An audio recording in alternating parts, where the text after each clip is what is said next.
Okay, this is Korea, the Forgotten War by MMP Games. It's part of the Operational Combat series. It's basically covering the Korean War, the first year of the war, where it was very mobile. You had the North Koreans almost pushing the UN forces out of Korea, and then the UN forces pushing the North Koreans all the way up to the Chinese border, then the Chinese coming in, pushing all the UN back to below Seoul, and then gradually the UN recovered a lot of their positions, and it sort of reached a stalemate in the middle. The stalemate being the current border between the two states. The the initial attack was the North Koreans. They had more troops and better troops. A lot of their troops, about 20,000 of them, were actually combat vets from the Chinese Civil War. They also had quite a few tanks, T-34 85s, whereas the South didn't have any tanks. They also had a few aircraft, whereas the South have no aircraft. The Southern Army is not in a position to receive an attack. It's not really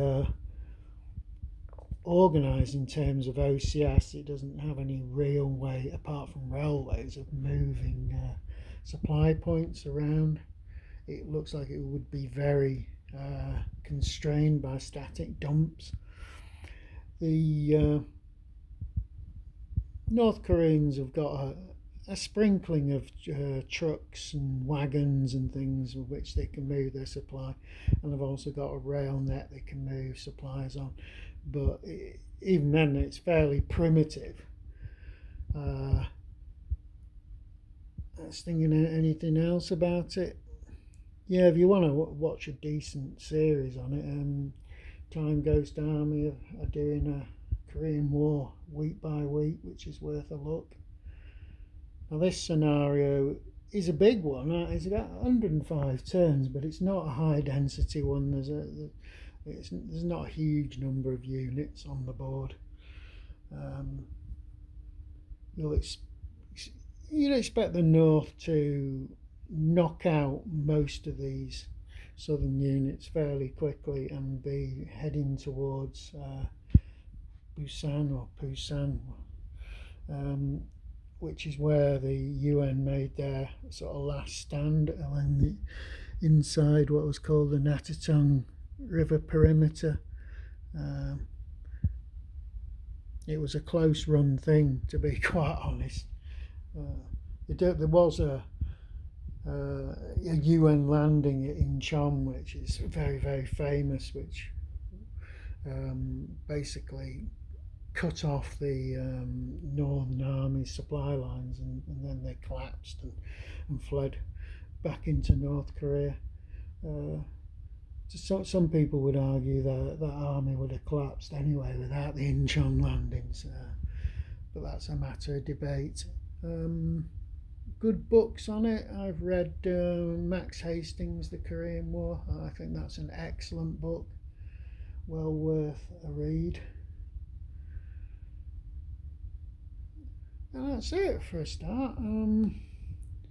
Obviously, as time goes on, the Americans will start to arrive, and then there's a lot of UN forces, like not particularly strong, but the Commonwealth sent a brigade group or several brigades, and there was units from about 29 different countries appeared there at one time or another. You've also got the Chinese are going to come across with massive forces.